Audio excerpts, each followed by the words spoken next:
we shall reflect on the life of St Francis of Paola. Born at Paola in Calabria, Italy, Robert Martolella was the son of outstandingly holy parents. They considered this child their first after years of childlessness, and due to the intercession of St Francis of Assisi, to whom they had appealed.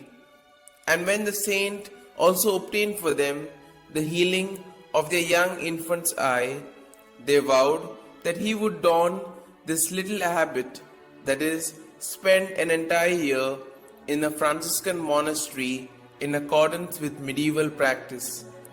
This boy did when he was 13, proving himself a model to all by his extraordinary humility, abnegation, and love of prayer. He went on a pilgrimage with his parents to Rome, Assisi, and other shrines. Upon his return, he took the name Francis and began the austere life of a solitary in a lonely cave on the sea coast, where he spent the next 6 years.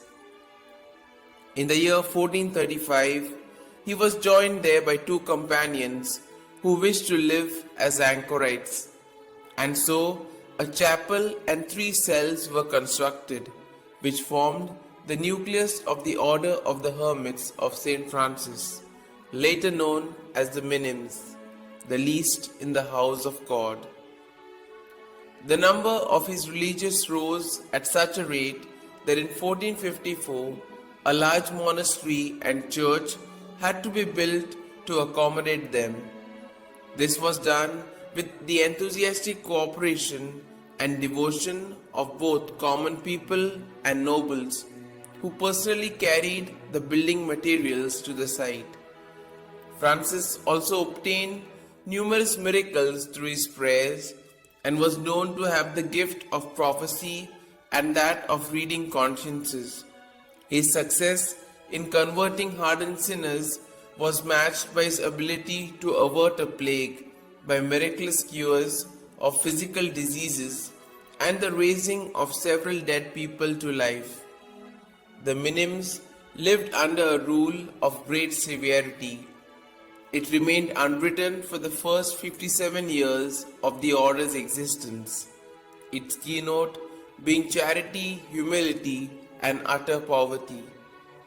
Abstinence was for them perpetual and total, covering as it did not only meat but all animal products such as milk, butter, and eggs as well.